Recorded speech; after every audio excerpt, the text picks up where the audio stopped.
নমস্কার দর্শক বন্ধুরা, আগামী 30 আগস্ট উত্তরপ্রদেশে ইপিএস 95 পেনশনভোগীদের জন্য একটি গুরুত্বপূর্ণ কর্মসূচি হতে চলেছে। জাতীয় সংগ্রাম কমিটির সঙ্গে যুক্ত বিপুল সংখ্যক পেনশনভোগী এই কর্মসূচিতে অংশ নেবেন। সেখানে বড় সভা এবং গুরুত্বপূর্ণ বৈঠক অনুষ্ঠিত হবে। এই কর্মসূচিকে সফল করার জন্য জাতীয় সভাপতি কমান্ডার অশোক রাউতজির পক্ষ থেকে ধারাবাহিকভাবে প্রচেষ্টা চালানো হচ্ছে। পেনশনভোগীদের কাছে নিয়মিত আবেদন করা হচ্ছে যাতে তাঁরা এই কর্মসূচিতে উপস্থিত থাকেন এবং নিজেদের শক্তি সরকারের সামনে তুলে ধরেন। কারণ উত্তরপ্রদেশে বিধানসভা নির্বাচন সামনে রয়েছে। নির্বাচনের আগে ইপিএস 95 পেনশনভোগীদের বড় সংখ্যায় উপস্থিতি সরকারের কাছে একটি গুরুত্বপূর্ণ বার্তা পৌঁছে দিতে পারে। সেই কারণেই 30 আগস্টের এই বৈঠককে বিশেষ গুরুত্ব দেওয়া হচ্ছে। জাতীয় সংগ্রাম কমিটির সঙ্গে যুক্ত ছোট ছোট চ্যানেল এবং ইউটিউবাররাও এই কর্মসূচির খবর এবং কমান্ডার অশোক রাউতজির ভিডিও মানুষের কাছে পৌঁছে দিচ্ছেন। উদ্দেশ্য হল ইপিএস 95 এর সঙ্গে যুক্ত যত বেশি সম্ভব পেনশনভোগীর কাছে কর্মসূচির তথ্য পৌঁছে দেয়া। উত্তরপ্রদেশে ইপিএস 95 এর সঙ্গে যুক্ত পেনশনভোগীর সংখ্যা অনেক।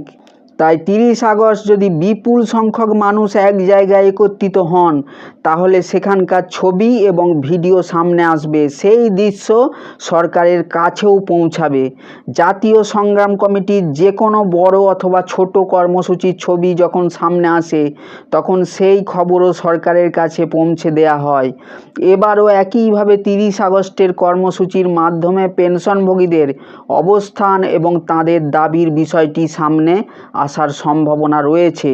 পেনশনভোগীদের পক্ষ থেকে দীর্ঘদিন ধরে বিভিন্ন স্তরে চেষ্টা চালানো হচ্ছে। একবার বা দুবার নয়, বহুবার চেষ্টা করা হয়েছে, কিন্তু এত প্রচেষ্টার পরেও ইপিএস 95 এর সঙ্গে যুক্ত পেনশনভোগীরা এখনও বড় কোনো সুখবর পাননি।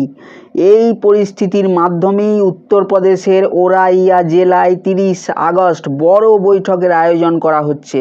ওরাইয়া জেলা কানপুর দেহাতের দিকের এলাকায় অবস্থিত। এই কর্মসূচির পাশাপাশি উত্তরপ্রদেশে বিধানসভা নির্বাচনের আগে আন্দোলনকে আরও জোরদার করার প্রস্তুতিও চলছে। পেনশনভোগীদের নিজেদের শক্তি দেখানোর জন্য জাতীয় সংগ্রাম কমিটির পক্ষ থেকে ধারাবাহিকভাবে প্রচেষ্টা চালানো হচ্ছে। শুধু উত্তরপ্রদেশ নয়, বেঙ্গালুরুতেও পেনশনভোগীদের পক্ষ থেকে কেন্দ্রীয় প্রতিমন্ত্রী শোভা করন্দলাজের কাছে নিজেদের দাবি তুলে ধরার প্রস্তুতি রয়েছে। পেনশনভোগীরা সেখানে তাকে ঘেরাও করার কর্মসূচি নেবেন এবং একটি দাবিপত্র প্রদান করবেন। তাদের বক্তব্য হবে যে পেনশনভোগীদের দাবিগুলি গুরুত্ব দিয়ে বিবেচনা করা হোক। পেনশনভোগীদের মধ্যে একটি বড় অসন্তোষ রয়েছে, কারণ লোকসভা এবং রাজ্যসভায় তাদের দাবির বিষয়ে যে ধরনের উত্তর দেওয়া হচ্ছে তাতে তাঁরা সন্তুষ্ট নন। তাদের মনে হচ্ছে একই ধরনের বক্তব্য বারবার দেওয়া হচ্ছে, ফলে পেনশনভোগীরা নিশ্চিত হতে পারছেন না যে তাদের দাবিগুলি নিয়ে বাস্তবে কোনো পরিবর্তন আসবে কিনা। এই কারণেই তারা বিষয়টি নিয়ে ক্ষুব্ধ। তাদের পক্ষ থেকে মন্ত্রীদের সামনে এই সমস্ত বিষয় তুলে ধরা হবে এবং তাদের সমস্যার দিকে দৃষ্টি দেওয়ার আবেদন জানানো হবে। জাতীয় সংগ্রাম কমিটির জাতীয় সভাপতি কমান্ডার অশোক রাউতজির নেতৃত্বে এই প্রচেষ্টা ধারাবাহিকভাবে চলছে। 5 আগস্ট 2026 থেকে জাতীয় সংগ্রাম কমিটি বিভিন্ন কর্মসূচির মাধ্যমে নিজেদের দাবি তুলে ধরার চেষ্টা করে আসছে। প্রথমে যন্তর মন্তরে বড় কর্মসূচি করা হয়েছিল, এরপর সাংসদদের কাছে পৌঁছানোর চেষ্টা করা হয়েছে, তারপর বিভিন্ন মাধ্যমে মন্ত্রীদের কাছেও নিজেদের বিষয় পৌঁছে দেওয়ার চেষ্টা চালানো হয়েছে। অর্থাৎ একসঙ্গে নয়, ধাপে ধাপে বিভিন্ন পর্যায়ে কর্মসূচি চালানো হচ্ছে। পেনশনভোগীদের দাবিকে সরকারের সামনে তুলে ধরার জন্য এই প্রচেষ্টা ধারাবাহিকভাবে এগিয়ে নিয়ে যাওয়া হচ্ছে। এই সমস্ত কর্মসূচির প্রভাব কোনো না কোনোভাবে সরকারের কাছেও পৌঁছাচ্ছে। সরকারও বিষয়টি দেখছে, তবে পেনশনভোগীদের বক্তব্য অনুযায়ী এই সমস্যার দিকে আরও গুরুত্ব সহকারে নজর দেওয়া প্রয়োজন। কারণ প্রতিদিনই বিপুল সংখ্যক পেনশনভোগী নানা সমস্যার মধ্যে পড়ছেন। প্রতিদিন শত শত পেনশনভোগী কমে যাচ্ছেন, এর কারণ সম্পর্কেও পেনশনভোগীরা অবগত।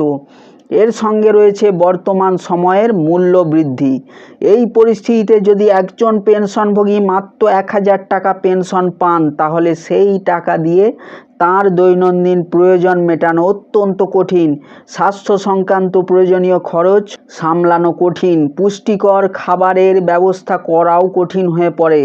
বর্তমানে দৈনন্দিন ব্যবহারে বিভিন্ন জিনিসের দাম বেড়েছে। গ্যাসের দামই 1000 টাকার বেশি হয়ে গেছে। শহরাঞ্চলে রান্নার জন্য গ্যাসের ব্যবহার অত্যন্ত গুরুত্বপূর্ণ। গ্যাস না থাকলে রান্না করাও সম্ভব নয়।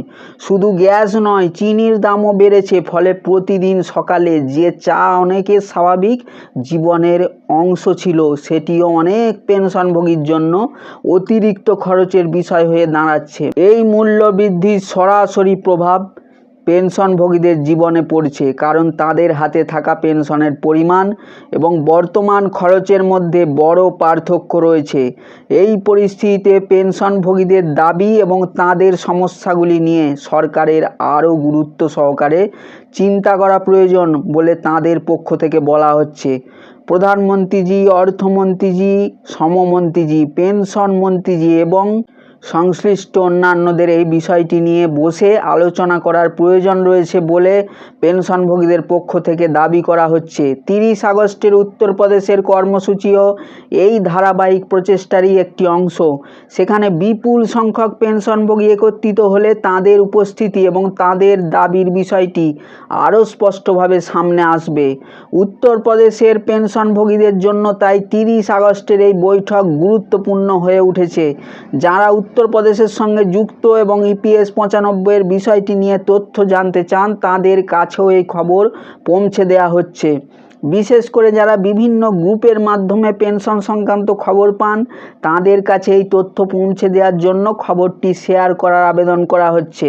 কারণ অনেক পেনশনভোগী ভিডিও এবং বিভিন্ন চ্যানেলের মাধ্যমে এই ধরনের আপডেট জানতে পারেন। তাই 30 আগস্টের বৈঠকের খবর যত বেশি মানুষের কাছে পৌঁছাবে, তত বেশি মানুষ কর্মসূচি সম্পর্কে জানতে পারবেন। এখন দেখার বিষয় হলো 30 আগস্ট উত্তরপ্রদেশের ওরাইয়া জেলায় কত সংখ্যক পেনশনভোগী উপস্থিত হন এবং সেই কর্মসূচির মাধ্যমে তাদের অবস্থান কিভাবে সরকারের সামনে পৌঁছায়।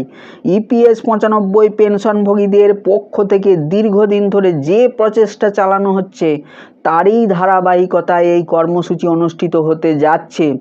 যন্তর মন্তরের কর্মসূচি থেকে শুরু করে সাংসদদের কাছে পৌঁছানো এবং মন্ত্রীদের কাছে নিজেদের বক্তব্য তুলে ধরার চেষ্টা পর্যন্ত বিভিন্ন ধাপে আন্দোলনও প্রচেষ্টা চালানো হয়েছে। এবার উত্তরপ্রদেশের কর্মসূচির মাধ্যমে পেনশনভোগীরা নিজেদের উপস্থিতি এবং শক্তি আরও একবার সামনে তুলে ধরার চেষ্টা করবেন।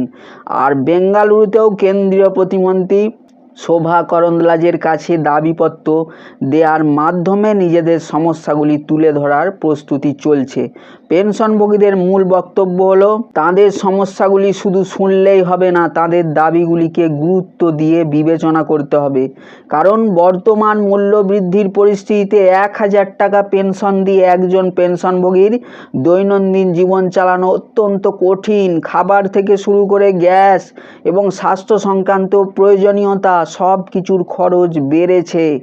এই বাস্তব পরিস্থিতির কথা মাথায় রেখে প্রধানমন্ত্রী থেকে শুরু করে অর্থমন্ত্রী এবং শ্রমমন্ত্রী সহ সংশ্লিষ্ট সকলের বিষয়টি নিয়ে গুরুত্ব সহকারে আলোচনা করা প্রয়োজন। 30 আগস্টের বৈঠক তাই শুধু একটি সাধারণ বৈঠক নয়, পেনশনভোগীদের পক্ষ থেকে নিজেদের উপস্থিতি এবং নিজেদের সমস্যাগুলি আরও জোরালোভাবে সামনে তুলে ধরার একটি প্রচেষ্টা। উত্তরপ্রদেশে যারা ইপিএস 95-এর সঙ্গে যুক্ত রয়েছেন, তাদের কাছে এই কর্মসূচির খবর পৌঁছে দেওয়া হচ্ছে। তাদের গ্রুপে এই খবর শেয়ার করার আবেদনও করা হচ্ছে, যাতে কোনো পেনশনভোগী তথ্যের অভাবে কর্মসূচির বিষয়টি জানতে না পারেন, এমনটা না হয়। নতুন কোনো আপডেট পাওয়া গেলে সেটিও পেনশনভোগীদের কাছে পৌঁছে দেওয়ার চেষ্টা করা হবে। তো দর্শক বন্ধুরা, আমাদের এই চ্যানেলে প্রত্যেক দিন ইপিএফও, ইপিএস 95, ইপিএফ এবং হায়ার পেনশন সংক্রান্ত এবং বিভিন্ন প্রাইভেট এবং সরকারি কর্মচারীদের যাবতীয় খবর নিয়ে আমাদের এই চ্যানেলে আমরা উপস্থিত হই। তো যারা যারা এখনও সাবস্ক্রাইব করেননি অবশ্যই চ্যানেলটিকে সাবস্ক্রাইব করে পাশে থাকা বেল আইকনটি অন করে রাখবেন এবং ভিডিওটি তথ্যবহুল মনে হলে অবশ্যই একটি লাইক করে দেবেন। আজ এই পর্যন্তই, ধন্যবাদ, নমস্কার।